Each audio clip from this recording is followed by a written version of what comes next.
سلام علیکم.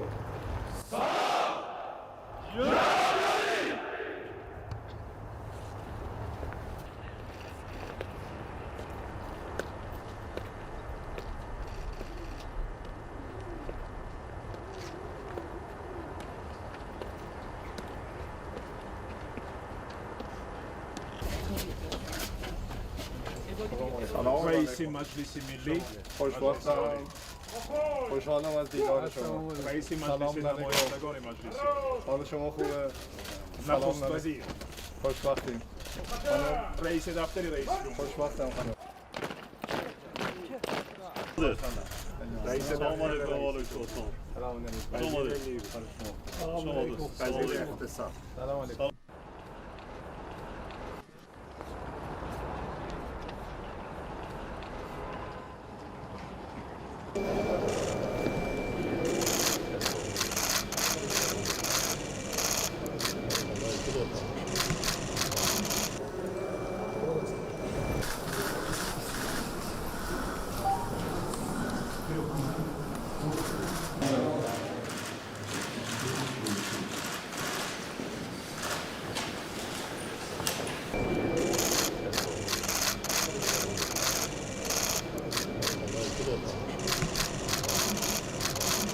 баррасии маҷмӯи васеъи масоили вобаста ба таҳкиму густариши робитаҳои дӯстӣ ва ҳамкории тоҷикистону эрон дар мулоқоти хосаи сарони ду давлат муҳтарам эмомалӣ раҳмон ва муҳтарам масъуд пизишкиён оғоз ёфта дар музокироти расмӣ бо иштироки ҳайатҳои ду ҷониб дар қасри миллат идома ёфт. сарвари давлати тоҷикистон муҳтарам эмомалӣ раҳмон меҳмони воломақомро самимона хайрамақдам гуфта зикр намуданд ки мардумони тоҷикистону эронро муштаракоти безаволи таърихиву фарҳангӣ ва тамаддунӣ ба ҳам мепайванданд. таъкид гардид ки нақши муассири ин муштаракот дар таҳкими фазои ҳусни тафоҳум эътимод ва эҳтироми ҳамдигарӣ миёни ду кишвари ба ҳам дӯсту ҳамкеш ва бародари мо сол ба сол бештар эҳсос мегардад. аз сатҳу муҳтавои имрӯзаи муносибатҳои гуногун ҷанбаи тоҷикистону эрон изҳори қаноатмандӣ карда шуд. зимни музокирот маҷмӯи васеъи масоили вобаста ба тавсеаи ҳамкорӣ дар бахшҳои сиёсат, иқтисоду тиҷорат, сармоягузорию гардишгарӣ, амният, илму фарҳанг, тандурустӣ ва дигар ҷанбаҳои мавриди таваҷҷӯҳи ду ҷониб гуфтугӯи судбахш сурат гирифт. густариши ҳамкорӣ дар бахшҳои гуногуни саноат аз ҷумла коркарди маъдан, истеҳсоли масолеҳи сохтмон, хӯрокворӣ, доруворӣ, соҳаҳои энергетика, кишоварзӣ ва истифодаи васеъ аз минтақаҳои озоди иқтисодии Тоҷикистон, ҳамчунин аз зарфиятҳои нақлиётиву транзитии Эрон бахсус бандарҳои Чобаҳор ва Бандар Аббос ба нафъи ҳарду ҷониб номида шуд. зикр гардид ки ҳоло дар Тоҷикистон 160 ширкат бо сармояи эронӣ фаъолият дорад ва соли 2024 ҳаҷми интиқоли молу коло нисбат ба 2 соли пеш 3.2 баробар афзоиш ёфт. фаъолгардонии бештари комиссияи байниҳукуматӣ оид ба ҳамкории тиҷоратӣ, иқтисодӣ, техникӣ ва фарҳангӣ, кори мунтазами шуро ва кумитаи муштараки соҳибкориву сармоягузорӣ, татбиқи ҳамаҷонибаи барномаи ҳамкории иқтисодиву тиҷоратӣ то соли 2030 ва нақшаи роҳи он муҳим дониста шуд. ба зарурати густариши робитаҳои байнипарлумонӣ ҳам таваҷҷӯҳи зиёд зоҳир гардид. тавсеяи минбаъдаи равобити байнипарлумонӣ ангезаи муҳими қаробату наздикии бештари ду ҷониб арзёбӣ карда шуд.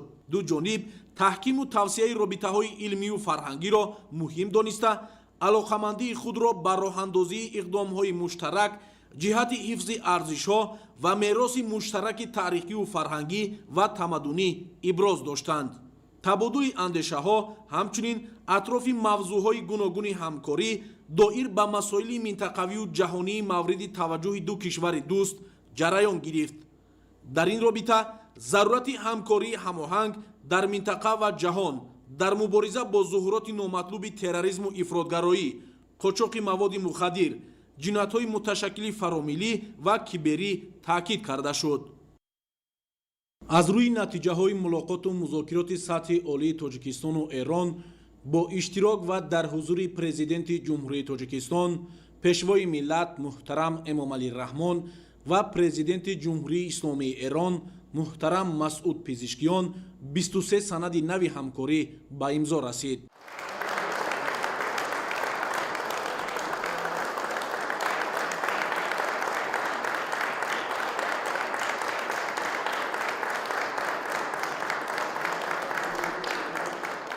зери баёнияи муштараки президенти ҷумҳурии Тоҷикистон ва президенти ҷумҳурии исломии Эрон сарони ду давлат муҳтарам Эмомалӣ Раҳмон ва муҳтарам Масъуд Пезишкиён имзо гузоштанд. дигар санадҳои имзошуда барномаи ҳамкорӣ миёни вазорати корҳои хориҷии ҷумҳурии Тоҷикистон ва вазорати умури хориҷии ҷумҳурии исломии Эрон, ёддошти тафоҳуми ҳамкорӣ миёни палатаи савдо ва саноати ҷумҳурии Тоҷикистон ва ширкати саҳомии намоишгоҳҳои байналмилалии ҷумҳурии исломии Эрон дар соҳаи намоишгоҳӣ, барномаи иҷрои ҳамкорӣ миёни вазорати нақлиёти ҷумҳурии Тоҷикистон ва созмони банодир ва дарёнавардии ҷумҳурии исломии Эрон дар рушди транзити бор тариқи бандари Чобаҳор, ёддошти тафоҳум миёни агентии назорати давлатии молиявӣ ва мубориза бо коррупсияи ҷумҳурии Тоҷикистон ва ташкилоти генералии нозиротии ҷумҳурии исломии Эрон оид ба ҳамкорӣ дар самти муқовимат ба коррупсия, ёддошти тафоҳуми омӯзишӣ миёни хадамоти гумруки назди ҳукумати ҷумҳурии Тоҷикистон ва маъмурияти гумруки ҷумҳурии исломии Эрон, ёддошти тафоҳуми ҳамкорӣ миёни агентии стандартизатсия, метрология, сертификатсия ва нозироти савдои назди ҳукумати ҷумҳурии Тоҷикистон ва созмони миллии стандарти ҷумҳурии исломии Эрон дар соҳаи стандартизатсия ва метрология, ёддошти тафоҳум дар заминаи беҳдошти чорво ва байторӣ миёни кумитаи бехатарии озуқаворӣ назди ҳукумати ҷумҳурии Тоҷикистон ва вазорати ҷиҳоди кишоварзии ҷумҳурии исломии Эрон, ёддошти тафоҳум миёни кумитаи кор бо занон ва оилаи назди ҳукумати ҷумҳурии Тоҷикистон ва ноиби президент оид ба кор бо занон ва оилаи ҷумҳурии исломии Эрон оид ба ҳамкорӣ дар самти занон ва оила, ёддошти тафоҳум оид ба ҳамкорӣ миёни агентии омори назди президенти ҷумҳурии Тоҷикистон ва маркази омори ҷумҳурии исломии Эрон, ёддошти тафоҳум миёни саридораи бойгонии назди ҳукумати ҷумҳурии Тоҷикистон ва созмони аснод ва китобхонаи миллии ҷумҳурии исломии Эрон, ёддошти тафоҳуми ҳамкорӣ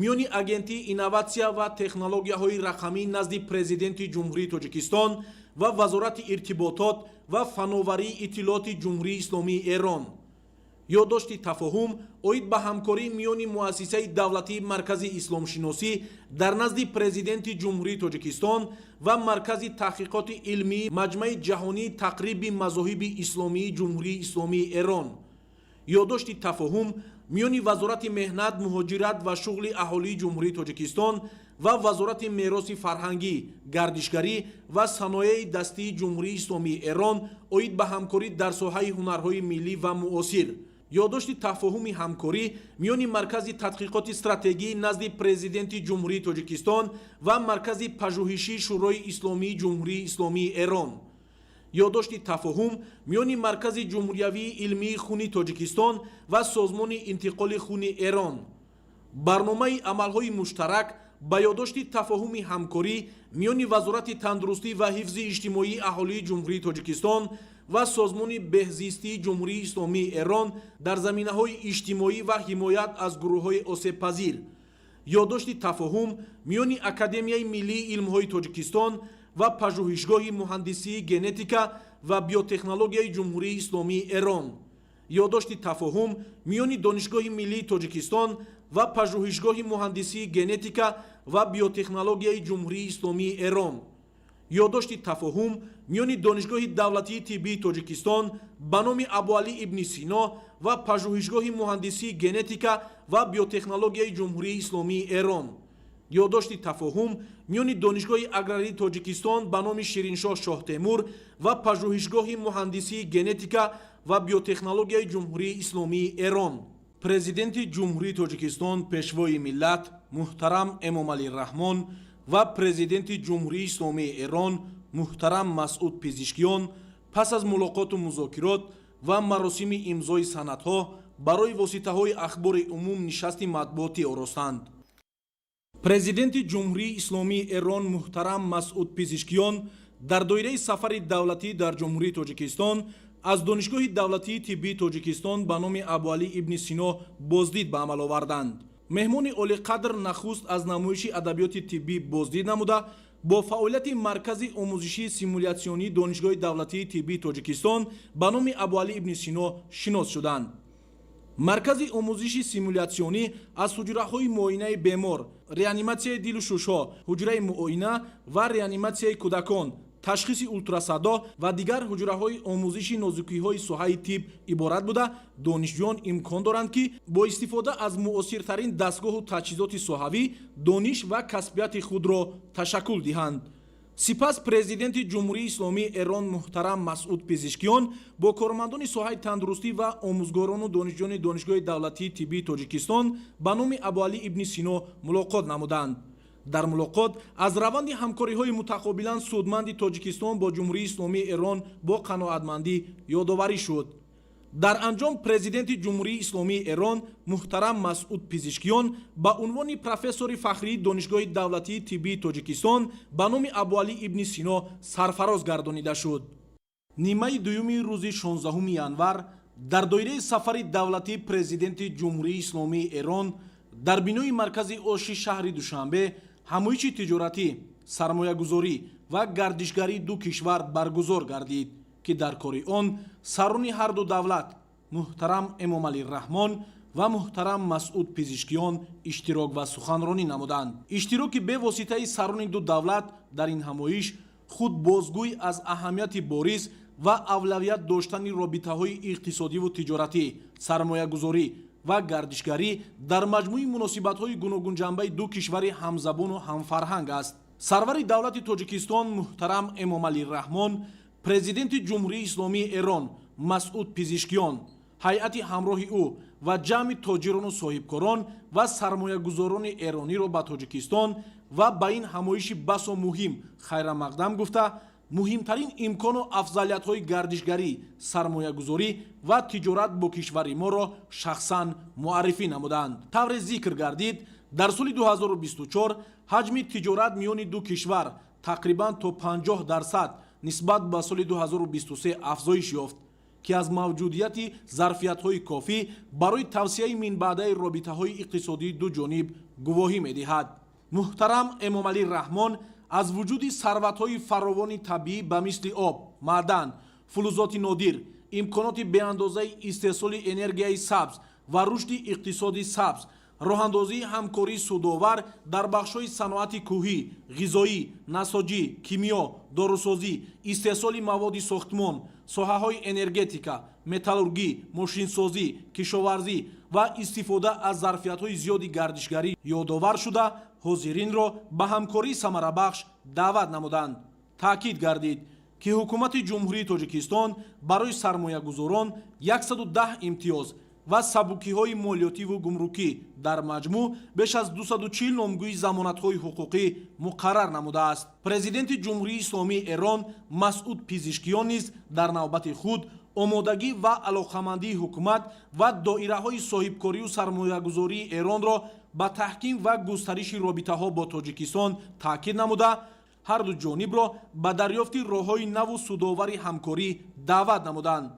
қобили зикр аст ки ҳамоиши тиҷоративу иқтисодӣ, сармоягузорӣ ва гардишгарии Тоҷикистону Эрон рӯзи 15 январ бо муколамаи намояндагони бахши хусусии ҷонибҳо оғоз ёфта, 16 январ бо ҳузури сарони давлатҳо идома ва ҳусни анҷом ёфт.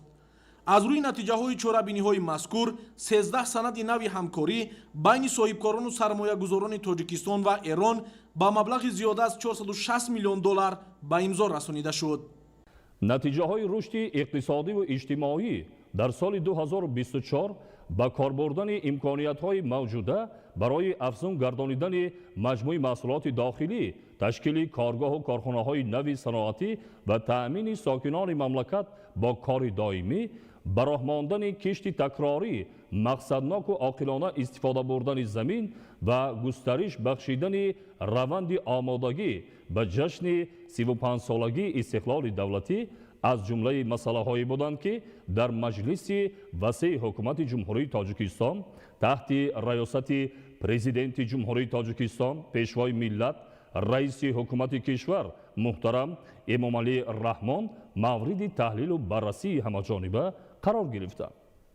дар кори маҷлис роҳбарият ва аъзои ҳукумати кишвар, дастгоҳи иҷроияи президенти ҷумҳурии Тоҷикистон ва воҳидҳои сохтории он, роҳбарони мақомоти марказии давлатӣ, идораҳои назди президент ва ҳукумат, корхонаю муассисаҳои ҷумҳуриявӣ, раисони вилоятҳо ва шаҳру ноҳияҳо, роҳбарони муассисаҳои таҳсилоти олӣ, марказҳои татбиқи лоиҳаҳои давлатии сармоягузорӣ, бонкҳои давлатӣ ва саҳомӣ, рӯзномаю маҷаллаҳои расмӣ ва дигар шахсони масъул иштирок доштанд.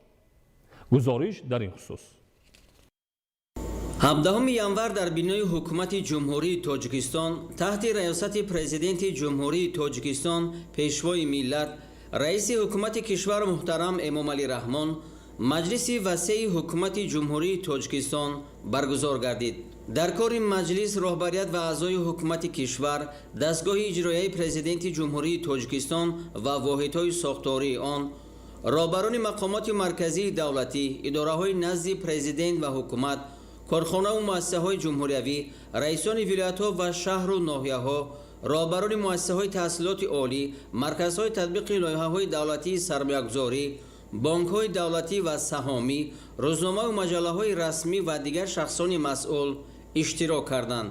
дар маҷлиси васеи ҳукумати ҷумҳурии Тоҷикистон натиҷаҳои рушди иҷтимоию иқтисодии кишвар дар соли 2024 муфассал баррасӣ гардида, вазифаҳои асосӣ барои соли 2025 муайян карда шуд.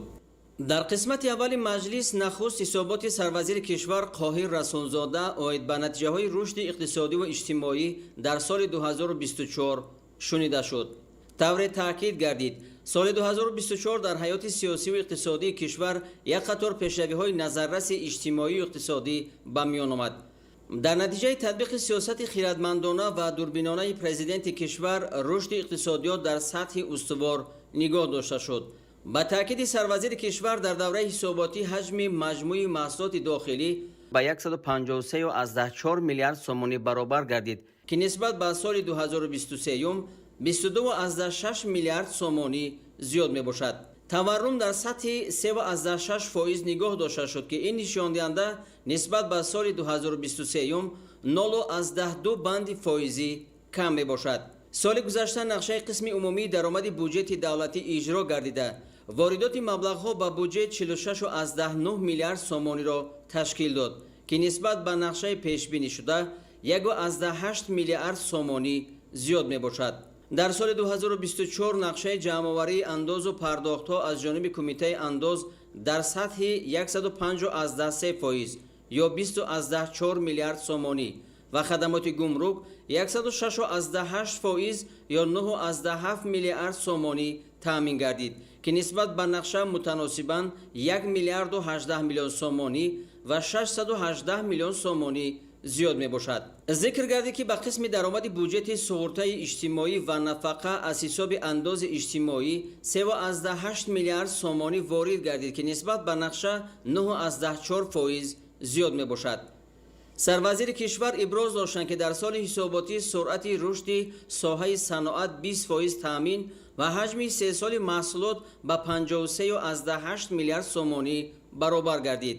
соли 2024 дар ҳудуди кишвар 740 корхонау коргоҳҳои нави истеҳсолӣ, аз ҷумла 528 корхонаи нави саноатӣ бо таъсиси наздики 20 000 ҷойҳои кории нав, иловагӣ ва барқароршуда мавриди истифода қарор дода шуд. таъкид гардид, ки бо мақсади таъмини устувории низоми энергетикии кишвар ва истифодаи самараноки манбаъҳои барқароршавандаи нерӯи барқ дар соли сипарашуда, корҳо дар доираи 18 лоиҳаи сармоягузории давлатӣ барои бунёд ва таҷдиди нерӯгоҳҳои барқӣ, кам намудани талафоти нерӯи барқ ва ҷорӣ намудани низоми билингии он, электрофикатсияи деҳот, бунёди хатҳои интиқол ва тақсимоти барқ ва солимгардонии вазъи молиявии соҳа ба маблағи умумии 1.7 миллиард доллар ба роҳ монда шуд. соли ҳисоботӣ ҳаҷми истеҳсоли маҳсулоти кишоварзӣ ба 74 миллиард сомонӣ расонда шуда, суръати афзоиши он ба 10.6%, аз ҷумла растанипарварӣ 13.4% ва чорводорӣ 4.9% баробар гардид. با مقصد دستگیری صاحبکاری و بهسازی فضای سرمایه‌گذاری طی سالهای اخیر از جانب حکومت کشور با راه پیشنهاد نمودن امتیازهای اندازی و گمرکی در سمت رشد استحصالات داخلی یک قطار تدبیرها اندیشیده شد. طبق معلومات پیشکی در سال 2024 به کشور 4.9 میلیارد دلار سرمایه خارجی وارد شده است که نسبت به سال 2023 2.1 میلیارد دلار یا 73% زیاد می باشد. در سال 2024 مجموع لایحه‌های سرمایه‌گذاری دولتی عمل کننده در کشور 90 عدد و حجم مبلغ آنها 51.9 میلیارد سومانی را تشکیل نمود.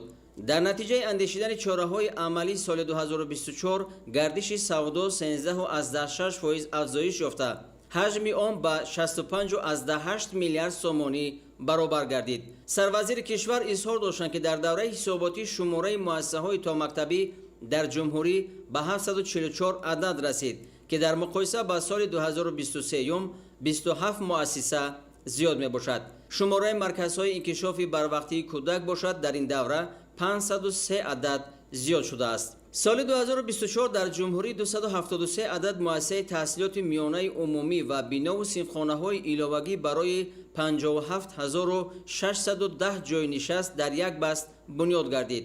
در مجموع 2,357,000 خواننده به تحصیل فرا گرفته شد. سال حساباتی در جمهوری 65 مؤسسه تحصیلات ابتدایی کسبی فعالیت نمود که در آنها از روی 14 سمت و 135 اختصاص 23500 نفر خواننده به تحصیل فرا گرفته شدند. تأکید گردید که با مقصد رشد ساحه تندرستی و سری وقت برطرف نمودن مشکلات موجوده، سال 2024 از حساب بودجه دولتی برای رشد ساحه 3.7 میلیارد سومانی روانه کرده شد که نسبت به سال 2023 12.6% زیاد می باشد. گفته شد که در سیاست دولت تاجیکستان تنظیم مناسبت‌های مهنتی، رشد بازار مهنت و با شغل تامین نمودن اهالی موقع اساسی دارد. دوام سال 2024 با مساعدت مقامات دولتی شغل اهالی از جمله توسط یارمارکه‌های جای‌های کاری خالی 22,500 نفر به نمودهای گوناگون شغل تامین گردیدند. در سال 2024 از حساب همه سرچشمه‌ها 247,000 جای‌های کاری نو تأسیس شد که از این 74,000 دائمی می باشد. طور ذکر شد پیشروی‌ها در سمت رشد سیاحی، ترغیب و تشویق و رواج دادن هنرهای مردمی به نظر می رسد. از جمله گفته شد که در سال 2024 1.4 میلیون سیاح به تاجیکستان تشریف آوردند. تأکید گردید که در این دوره در سمت برگزاری چاره‌بینی‌های فرهنگی و عاموی و معرفتی فعالیت ساختارهای دولتی تقویت داده شد. بخصوص برگزاری برنامه فرهنگی بخشیده به بزرگداشت مولانا جلال‌الدین بلخی در قرارگاه یونسکو، اینچنین به فهرست میراث غیرمادی بشریت وارد گردیدن جشن مهرگان و صنعت ساخت و نواختن رباب از قبیل رویدادهای مهم به حساب می روند. در ادامه مجلس وسیع حکومت کشور حسابات وزیر مالیه فیض‌الدین قهارزاده، وزیر رشد اقتصاد و سودا ذوقی ذوقی‌زاده، رئیس کمیته انداز نصرت الله دولتزاده، سردار خدمات گمرک خورشید کریمزاده و دیرکتور اگنتی سقورت اجتماعی و نفقه دلمراد دولتزاده شنیده شد. سرور دولت محترم امامعلی رحمان با راهبران وزارت و اداره‌های سمت اقتصاد و مالیه در پی حساباتشان دایر به دریافت سرچشمه‌های نوی درآمد به بودجه دولتی سپارش‌های مشخص دادند. دایر به فعالیت مقامات نظارتی و سنجشی در سمت پیشگیری جنایت و جنایتکاری، برطرف‌سازی قانونشکنی‌ها در ساحه‌های اقتصادی و اجتماعی و رعایت حتمی قانون‌های عمل کننده کشور، پروکورور گنرالی جمهوری تاجیکستان یوسف رحمان، دیرکتور اگنتی نظارت دولتی مالیوی و مبارزه با کروپسیا سلیمان سلطانزاده و رئیس پالاتای حساب قراخان چیلازاده حساب دادند. در ادامه مجلس رئیس کمیته دولتی سرمایه‌گذاری و اداره اموال دولتی سلطان رحیمزاده، رئیس بانک ملی تاجیکستان فردوس طالبزاده، رئیس بانک دولتی امانتگذاری امانت بانک علی جان سلیمزاده، وزیر صنعت و تکنولوژی‌های نو شیرعلی کبیر، وزیر کشاورزی قربان حکیمزاده، وزیر انرژتیک و ذخیره‌های آب دلیر جمعه، оид ба рафти иҷрои супоришҳои ҳукумати ҷумҳурии Тоҷикистон ва вазъи рушди соҳаҳо ба сарвари давлат гузориш доданд. зимни ҳисоботи вазири кишоварзӣ президенти кишвар муҳтарам Эмомалӣ Раҳмон доир ба ривоҷ додани бахши пахтакорӣ ки яке аз манбаъҳои асосии таъмини ашёи хом барои саноати сабук ва ҷойҳои фаромони корӣ барои мардум аст, ба масъулони сатҳи ҷумҳуриявӣ ва маҳаллӣ супоришҳои қатъӣ доданд. ҳамчунин супоришҳои мушаххас доир ба рушди соҳаи саноат аз ҷумла иҷрои ҳадафҳои солҳои 2022-2026, солҳои рушди саноат, дигар барномаҳои давлатӣ, афзун намудани иқтидорҳои истеҳсоли нерӯи барқ ва кам кардани талафоти барқ дода шуд. дар маҷлиси васеъи ҳукумати ҷумҳурии Тоҷикистон оид ба натиҷаи корҳо дар соли 2024 ҳамчунин ҳисоботи вазири нақлиёт Азим Иброҳим ва раиси кумитаи ҳифзи муҳити зист Баҳодур Шерализода шунида шуд. ба масъулини соҳаҳо супориш дода шуд ки барои суръат бахшидани раванди рақамикунонии соҳаи нақлиёт, роҳандозии инфрасохтор барои нақлиёти барқӣ ва паёмадҳои тағйирёбии иқлим, беҳдошти вазъи экологӣ, ҳифзи муҳити зист ва дигар масъалаҳои марбут ба бахшҳо чораҳои бетаъхир андешанд. раиси шаҳри Душанбе муҳтарам Рустами Эмомалӣ зимни суҳбати худ изҳор доштанд ки соли 2024 аз тарафи мақомоти иҷроияи ҳокимияти давлатии шаҳри Душанбе барои амалӣ намудани ҳадафҳои стратегии кишвар ва дар ин замина баландбардоштани некуаҳволии сокинони пойтахт, инчунин ба марҳалаи нави рушд ворид намудани шаҳри Душанбе як қатор иқдомоти созанда амалӣ гардид. соли 2024 маҷмӯи маҳсулоти пойтахт ба 31.3 миллиард сомонӣ расида. суръати афзоиши он нисбат ба соли гузашта 8.3% афзоиш ёфт. ҳиссаи пойтахт дар маҷмӯи маҳсулоти дохилии кишвар 20.4%-ро ташкил кард. корхонаҳои саноатии шаҳри Душанбе дар ин давра ба маблағи 5.2 миллиард сомонӣ маҳсулот истеҳсол карданд ва суръати рушд нисбат ба соли гузашта 25% афзоиш ёфт. ҳаҷми содироти корхонаҳои шаҳр ба хориҷи кишвар ба беш аз 170 миллион сомонӣ расонда шуд. ба таъкиди раиси шаҳри Душанбе муҳтарам Рустами Эмомалӣ соли сипаришуда дар пойтахт 141 коргоҳу корхонаҳои истеҳсолӣ бо беш аз 7600 ҷойи кории нав ба фаъолият шурӯъ намуд. соли 2024 дар соҳаҳои гуногуни иқтисодиву иҷтимоии шаҳр аз ҳисоби ҳамаи манбаъҳо зиёда аз 43 000 ва дар зарфи 8 соли охир беш аз 280 000 ҷойҳои нави корӣ таъсис дода шуд. гуфта шуд ки дар 4 соли фаъолияти фонди дастгирии соҳибкории истеҳсолӣ барои амалисозии 62 лоиҳаи соҳибкорони истеҳсолӣ беш аз 302 миллион сомонӣ қарзҳои имтиёзнок дода шуд ва бо истифода аз қарзҳои додашуда то имрӯз 60 коргоҳу корхонаи истеҳсолӣ бо таъсиси беш аз 2000 ҷойи нави корӣ бунёд ёфт. зикр гардид ки тибқи нақшаи чорабиниҳо ба ифтихори 35-солагии истиқлоли давлатӣ 4337 тадбир амалӣ гардида беш аз 14000 ҷойи кории нав муҳайё карда мешавад. то имрӯз 2464 тадбир аз ҷумла бунёди 37 муассисаи таҳсилоти умумӣ ва томактабӣ, 21 муассисаи тандурустӣ, 56 коргоҳу корхонаи саноатӣ, 44 километр роҳ, 9 иншооти варзиш, 5 меҳмонхона ва иншооти дигар бо таъсиси зиёда аз 8000 ҷойи нави корӣ амалӣ карда шуд. таъкид гардид ки соли 2024 дар корхонаҳои барқу гармидиҳӣ 1.7 миллиард киловатт-соат нерӯи барқ истеҳсол карда шуд ки нисбат ба соли гузашта 31% зиёд мебошад.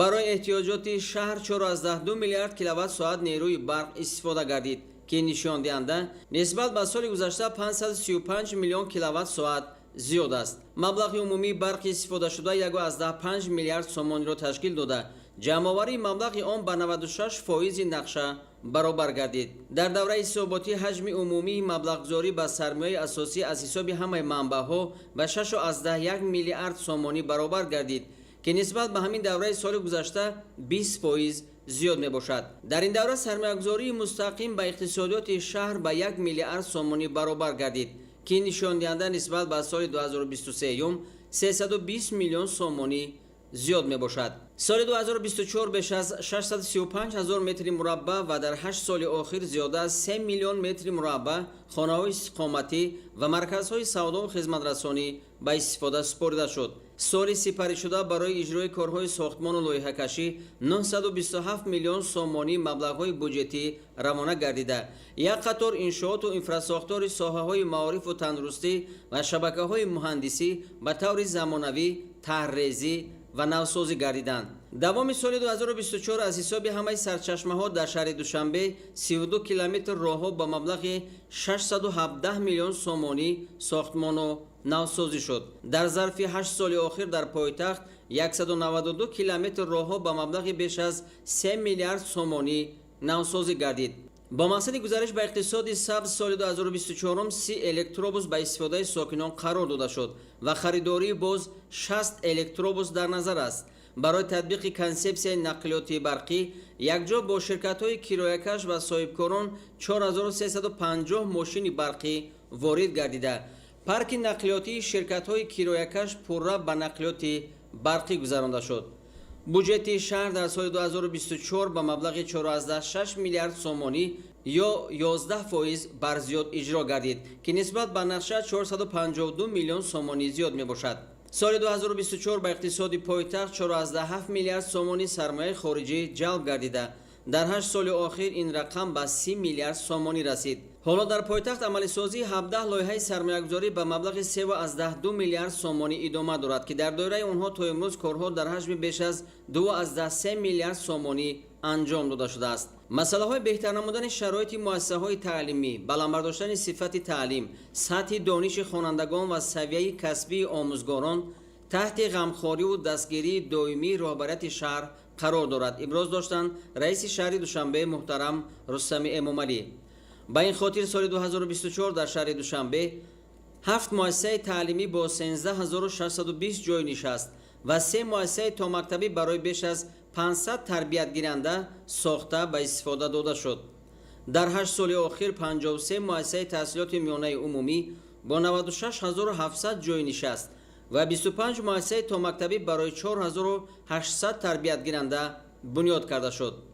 حالا در شهر ساختمان باز 21 مؤسسه تحصیلات میانه عمومی با 40000 جای نشست در 2 بست و 60 مؤسسه تا مکتبی برای بیش از 12000 تربیت گیرنده با مرام ادامه دارد. گفته شد که سال 2025 در پایتخت باز 6 مؤسسه تحصیلات میانه عمومی با 13520 جای نشست در 2 بست و 9 مؤسسه تا مکتبی برای 2280 تربیت گیرنده بنیاد کرده می شود. سال حساباتی مؤسسه‌های طبی شهر در دایره 12 برنامه دولتی ساحه تندرستی به مبلغ 21 میلیون سومانی با تجهیزات و دستگاه‌های پیشرفته طبی تامین گردید.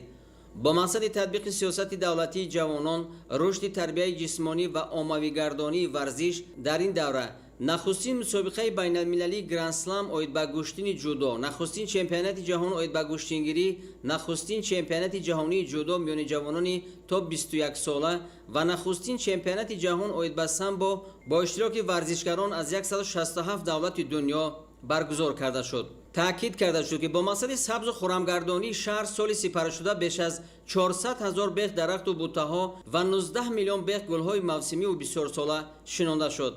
در نقشه است که در موسم نهالشناری زمستان سال 2024 و بهار سال 2025 توسط حشر عمومی شهری باز بیش از 600,000 بیخ درخت آرایشی و سایه‌افکن شنانده شود. رئیس ولایت مختار کوهستان بدخشان علیشیر میرزان‌آباد، رئیس ولایت سوخت رجب‌بای احمدزاده و رئیس ولایت ختلان دولتعلی سعید دایر به نتیجه‌های رشد اقتصادی و اجتماعی ولایت‌ها و شهر و ناحیه‌ها در سال 2024 حسابات دادند. تاکید شد که در دوره حساباتی اجرای نقشه بودجت محلی ولایت مختار کوهستان بدخشان از روی درآمدهای خودی به اندازه 107.9% اجرا شد. در شهر و ناحیه‌های ولایت به بنیاد کارخانه‌های 3 ساله دقت ضروری داده شده 43 کارگاه صنعتی به استفاده داده شد. در ولایت سود باشد طبق نقشه در سال 2024 166 کارخانه و کارگاه نو با 2060 جای کاری به فعالیت شروع کرد.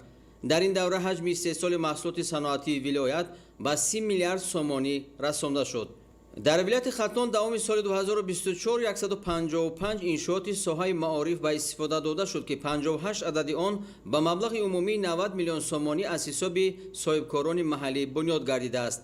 گفته شد که در دایره نقشه چهاربینی ها با افتخار 35 سالگی استقلال دولتی در شهر و ناحیه های ولایت ختلان 1663 انشاءات ساخته شد که 134.1% نقشه سالانه را تشکیل می‌دهد. سرور دولت محترم امام علی رحمان با رئیسان ولایت‌ها و شهر و ناحیه‌های کشور برای گسترش بخشیدن روند آمادگی به جشن 35 سالگی استقلال دولتی تطبیق نشانده‌های پیام پرزیدنت جمهوری تاجیکستان زیر نظارت گرفتن روند تعلیم و تربیت نسل نورس، بررسی سریوقتی عرض و شکایت‌های مردم، دستگیری صاحبکاری، تأمین رشد استوار اقتصادی و اجتماعی، افزون نمودن حجم استحصال محصولات صنعتی و کشاورزی و بیشتر نمودن حجم صادرات آنها دستور و سفارش‌های مشخص دادند. پرزیدنت جمهوری تاجیکستان پیشوای ملت محترم امام علی رحمان در مجلس وسیع حکومت جمهوری تاجیکستان اوید به نتیجه‌های رشد اقتصادی و اجتماعی کشور در سال 2024 با تحلیل‌ها سخنرانی نمودند. سرور دولت برای اجرای نشانده‌های پیام نوبتی پرزیدنت جمهوری تاجیکستان به حکومت کشور، وزارت و اداره‌ها و مقامات اجرایی محلی حکومت دولتی سپارش دادند که تمام کوشش خود را بهر اجرای سریوقتی و صفتناک وظیفه‌ها و دستور و سپارش‌ها سفربر نمایند. راهبر دولت محترم امام علی رحمان حکومت کشور، وزارت و اداره‌ها و مقامات اجرایی محلی حکومت دولتی را وظیفه‌دار نمودند که فعالیت خود را وسعت بخشیده طبق سپارش قبلی سرعت رشد اقتصادی کشور را در سال 2025 در سطح نکم از 8% تأمین نمایند. سپارش داده شد که در این جهت خصوصاً به مسائل تشکل اقتصاد سبز، سرعت بخشیدن روند رقمی کنونی ساحه‌های اقتصاد ملی و وسعت دادن حساب برابرکنی‌های غیر نقدی دقت اولین درجه داده شود.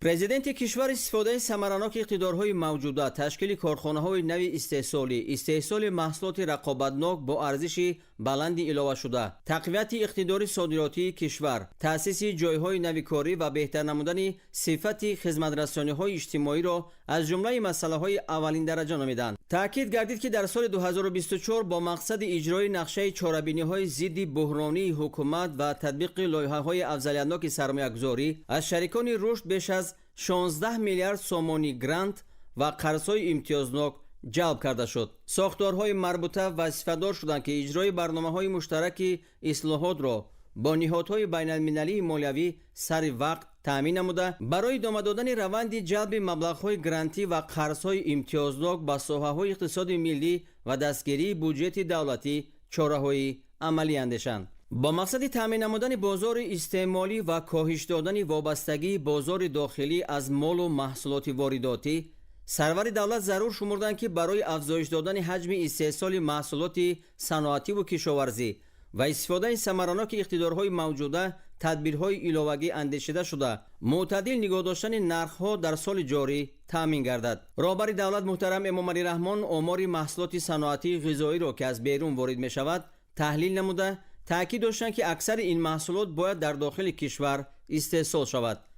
گفته شد که در سال 2024 با وجود در سطح 104% اجرا گردیدن نقشه درآمد بودجه دولتی در بعضی ناحیه‌های کشور نقشه جمع‌آوری انداز و پرداخت‌ها تأمین کرده نشد که اندیشیدن تدبیرهای علاوه‌ای را طلب می‌نماید. از این رو راهبر دولت سپارش دادند که ساختارهای مربوطه برای دریافت ذخیره‌های نوی مالیوی و جلب پوره منبع‌های درآمد به بودجه دولتی، صفتناکی تهیه و اجرای آن، اینچنین باز هم کم کردن بقیه پولی‌های انداز تدبیرهای ضروری را عملی نمایند. پرزیدنت کشور به وزارت اداره‌های مسئول سپارش دادند که با مقصد حل سریوقتی مسائل‌های اجتماعی اهالی و فراهم آوردن شرایط برای زندگی ارزنده مردم از جمله اقدام بلند برداشتن مزد مهنت کارمندان مقامات حفظ حقوق، خدمتچیان حربی، مقامات حاکمیت و اداره‌کنی دولتی، مؤسسه‌های معارف، علم، تندرستی، ساحه حفظ اجتماعی، نفقه و استیپندی‌ها چاره‌های مشخص اندیشند. در سمت صرفه‌کارانه و مقصدناک استفاده نمودن مبلغ‌های بودجتی، وزارت اداره‌های مربوطه سپارش گرفتند که کمبودی‌های جای داشته را هر چه زودتر برطرف کرده استفاده ثمراناک مبلغ‌های بودجتی و شفافیت خراجات آن را تأمین سازند. استفاده تکنولوژی‌های رقمی و گزارش به نظام پوره پرداخت‌های غیر نقدی در فعالیت مقامات دولتی و ساحه‌های مختلف را پرزیدنت کشور طلبی قطعی روز نامیدند. تأکید گردید که برای وسعت بخشیدن این روندها در پیام راهبر دولت سالهای 2025-2030 سالهای رشد اقتصاد رقمی و اینوواسیا اعلان کرده شد. به حکومت کشور سپارش داده شد که بهر عملی نمودن این اقدام نقشه مکمل عمل را قبول و تطبیق نمایند. در رابطه با مسئله های حل طلب گزارش به نظام رقمی سرور دولت محترم امامعلی رحمان اندیشیدن یک قطار تدبیرها را ضرور شمردند. از جمله وزارت و اداره‌ها در مهلت 3 ماه به نظام بین اداروی همگرایی اطلاعاتی به طور حتمی باید پیوست شوند. وزارت و اداره‌های خدمترسان تا تشکل دادن مخزن‌ها برای انجام دادن روند فعالیت داخلدار از امکانیت نظام‌های در آگنتی اینوواسیا و تکنولوژی‌های رقمی تشکل یافته استفاده نمایند و دستگاه اجرایی پرزیدنت و مقامات مرکزی حکومت دولتی با مقصد تامین نمودن فعالیت ثمراناک حکومت الکترونی گردش پره الکترونی حجت‌ها را از 1 ایول سال 2025 بر راه مانند. به ستاد جمهوری سپارش داده شد که باید به مسئله های رقمی کنانی، خدمترسانی های دولتی، حساب برابر کنی غیر نقدی و حل مسئله های موجوده چاره های فوری اندیشد. تأکید کرده شد که گرچنده پرداخت های غیر نقدی برای خرید مال و خدمترسانی ها در حجم عمومی پرداخت ها با استفاده از واسطه های الکترونی پرداخت از 6.9% سال 2019 تا 26.2% در سال 2024 رسانده شده است، ولی نتیجه مذکور حال هم قناعت بخش نیست.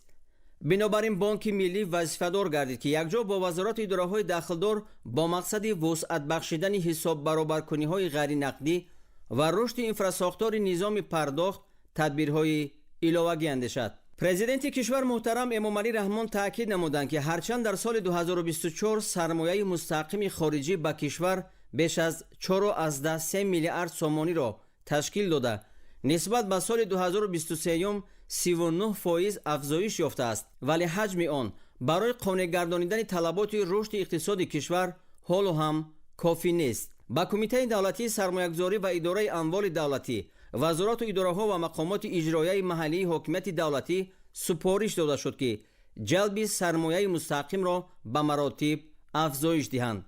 ضمن تحلیل وضع ساحه کشاورزی راهبر دولت ابراز داشتند که با وجود پیشروی‌های ساحه در سال 2024 امکانیت‌های موجوده حال هم به طور ضروری استفاده نشده‌اند.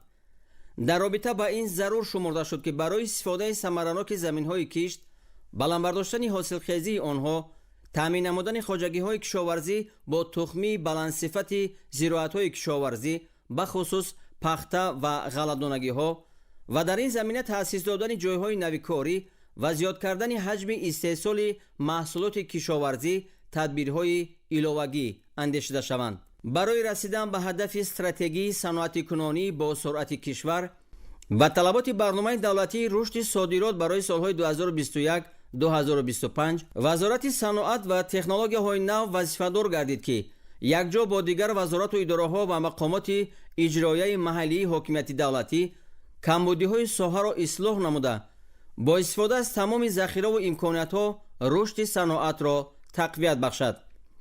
سپارش داده شد که در سمت کارکرد اشیاء خام وطنی تا محصولات نهایی در داخل کشور تدبیرهای عملی اندیشیده شده استحصال محصولات رقابتناک و صادرات آن افزایش داده شود.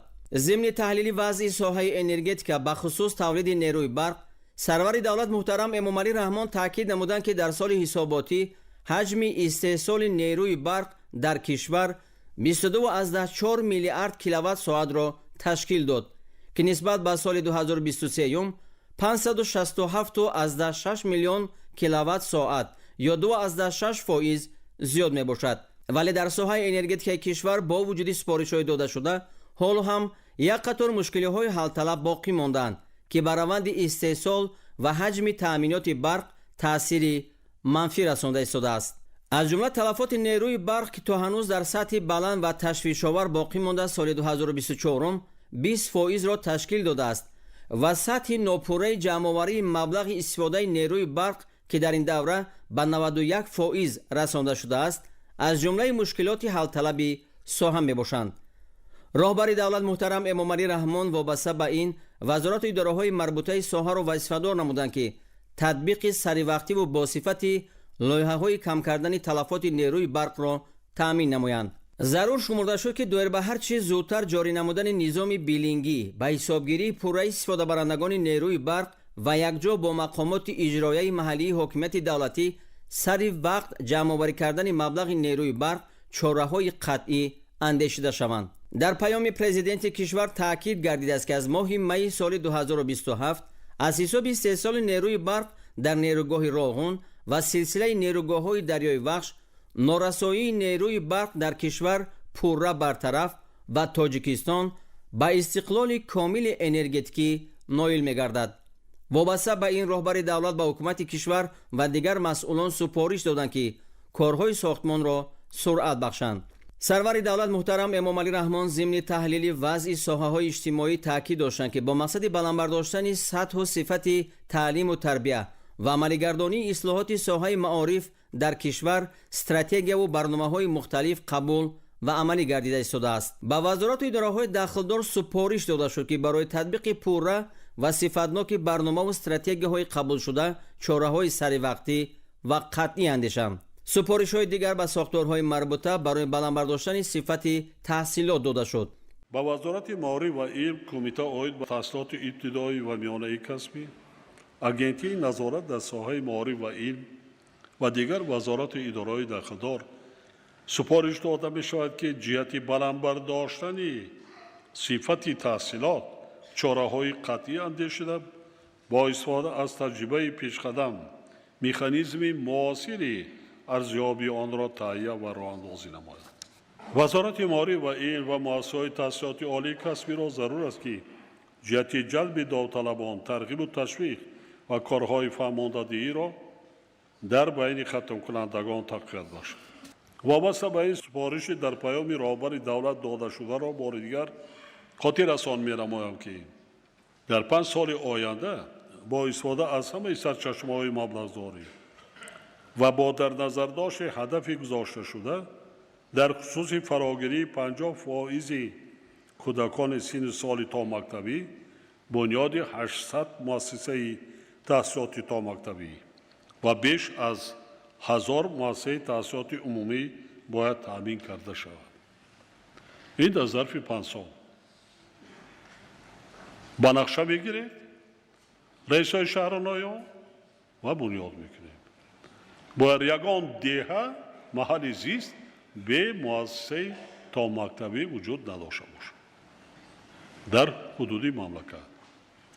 همچنین بار دیگر تاکید می‌نمایم که همه پیشروی و پیروزی‌های هر یک دولت و جامعه را مکتب معارف و علم و دانش تامین می‌کند. در برابر این باید گفت که سبب اساسی بدبختی هر یک ملت و دولت اعتبار ندادن به صفت مکتب و معارف، سالنگاری کردن به تربیت کودک از خردسالی و فراهم نآوردن محیط مساعد برای تعلیم و تربیت میباشد. یعنی تا وقتی که تمام جامعه به مکتب و نظام معارف روی نآورد، ملت دستنیگر، خارزار، تحقیر گشته و افراد آن مائل به همه گونه جنایت‌های سنگین و پیشگویی نشونده باقی خواهد ماند. از این لحاظ میتوان خلاصه کرد که صفت دولت نه به شماره اهالی بلکه به صفت اهالی وابسته می باشد. بنابراین تشبث در این سمت باید پوره در دست دولت باشد. یعنی دولت مکتب را صاحب. راهبر دولت محترم امامعلی رحمان ابراز داشتند که در ساحه تندرستی کشور ترک وظیفه کردن طبیبان و دیگر کارمندان ساحه طب در بخش دولتی تشویش‌آور گردیده است. با نظرداشت وضع ذکر شده سپارش داده شد که وزارت و اداره‌های ساحه با راهبران مقامات اجرایی محلی حاکمیت دولتی برای حل کمبودی‌ها تدبیرهای علاوه‌ای اندیشند. پرزیدنت کشور با نظرداشت هدف‌های عالی دولتداری و مرکب باقی ماندن وضع جهان و منطقه سپارش دادند که در سمت کار با اهالی نقشه‌های تصدیق گردیده تامین شده برگزار نمودن چاره‌بینی‌های سیاسی و فهماندهی، حربی و وطندوستی، فرهنگی و فراغتی و ورزشی وسعت داده شود. سرور دولت از فعالان جامعه و شهروندان رعایت حتمی طلبات قانون‌ها درباره تنظیم عنعنه و جشن و مراسم و درباره مسئولیت پدر و مادر در تعلیم و تربیت کودک را طلب نمودند. تأکید گردید که تا آخر سال 2024 در دایره نقشه چاره‌بینی‌ها با استقبال 35 سالگی استقلال دولتی در کشور از 28800 انشاءات به نقشه گرفته شده بیش از 18200 انشاءات بنیاد گردیده است که 63% نقشه را تشکیل می‌دهد. در فراورد سخن پرزیدنت کشور محترم امام علی رحمان بار دیگر اعضای حکومت، رهبران دیگر ساختار و مقامات دولتی، رئیسان ولایت‌ها و شهر و ناحیه‌ها را وظیفه‌دار نمودند که با استفاده از امکانات و ذخیره‌های موجوده برای برطرف کردن کمبودی و نارسایی‌های در مجلس امروزه ذکر گردیده و سپارش و وظیفه‌های گذاشته شده مسئولیت شخصی داشته باشند. ما منفعت ملت و دولت باید از همه منفعت‌های دیگر بالا بگذاریم. از همه منفعت‌های دیگر. آینده تاجیکستان درخشان است. ما با همین باوری کامل داریم که آینده تاجیکستان درخشان است.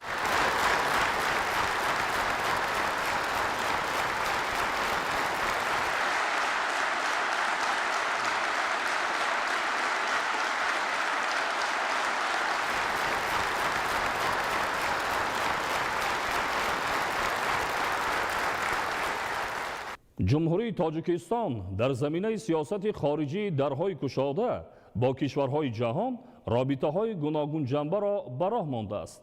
معرفی شایسته تاجیکستان و امکانیت و ظرفیت‌های سیاحی آن در منطقه و جهان نتیجه تدبیر اندیشی‌های پیوسته حکومت مملکت میباشد. همکاران ما از جریان برگزاری نمایشگاه بین المللی هفته سبز برلین 2025 گزارش آماده کردند. استقلالیت امکان داد که تاجیکستان با جهان متمدن و طور گسترده و بی‌سابقه پیوندد. مخصوصاً به راه ماندن سیاست صلح‌جویانه همچون معیار کنستیتوسیونی و سیاست درهای گشاده که در کنسپسیای سیاست خارجی تاجیکستان عنصر کلیدی به شمار می‌رود زمینه گذاشت که تاجیکستان زیر راهبری خردمندانه، انسان و دوراندیشانه پرزیدنت جمهوری تاجیکستان پیشوای ملت محترم امام علی رحمان در سمت‌های گوناگون با کشورهای عالم همکاری نماید. تاجیکستان در زمینه سیاست خارجی درهای گشاده در سطح دو جانبه و قالب‌های بسیار جانبه مناسبت‌های گوناگون جنبه را به راه مانده به سمت‌های رشد اقتصاد سبز، حفظ محیط زیست، تکنولوژی‌های نوین، جلب سرمایه و تجارت توجه اولین درجه ظاهر نمود و رابطه‌ها را در این سمت‌ها تحکیم و توسعه بخشید. اشتراک در همایش‌های سطح بین‌المللی بلکه به صفت یک دولت تشبثکار و پیشاهنگ پذیرفتن تاجیکستان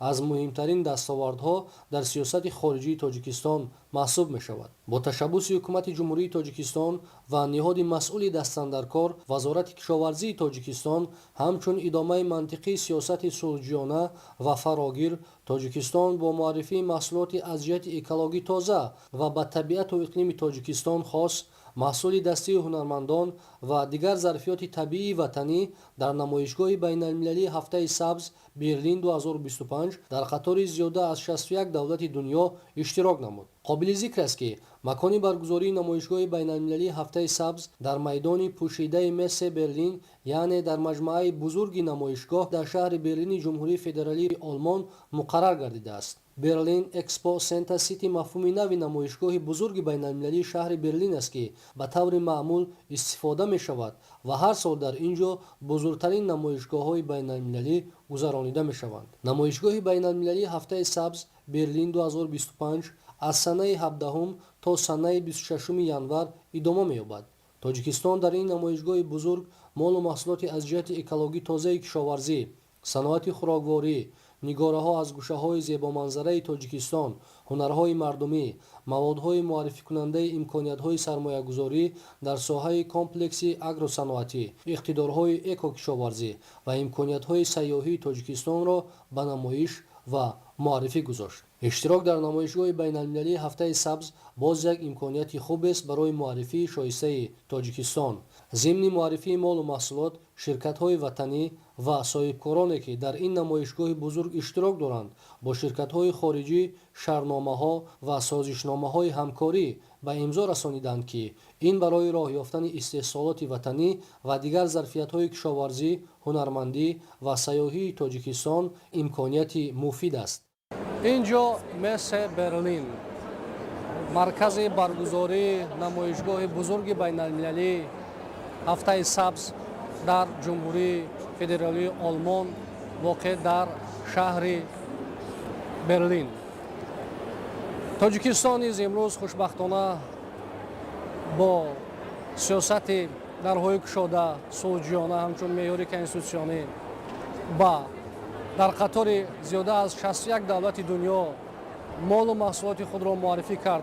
ظرفیت‌های کشاورزی، سیاحی، طبیعی، هنرهای مردمی نیز معرفی شدند و آنهایی که در این چهاربینی بزرگ بین‌المللی اشتراک کردند با ذوق زیاد از گوشه نمایشی مال و محصولات تاجیکستان دیدن کردند و همچنین صاحبکاران ما با دیگر صاحبکاران خارجی شرطنامه‌های همکاری به امضا رسانیدند و این از یک طرف معرفی امکانیت‌های کشاورزی، سیاحی، طبیعی، هنرمندی، از طرف دیگر معرفی دولت، چهره ملت در عرصه بین‌المللی است. тамошобинони азизу арҷуманд, ин буд барномаи иттилооти таҳлилии тоҷикистон. ба шумо зиндагии ободу осоиштаро таманно дорем. хайр, саломат бошед.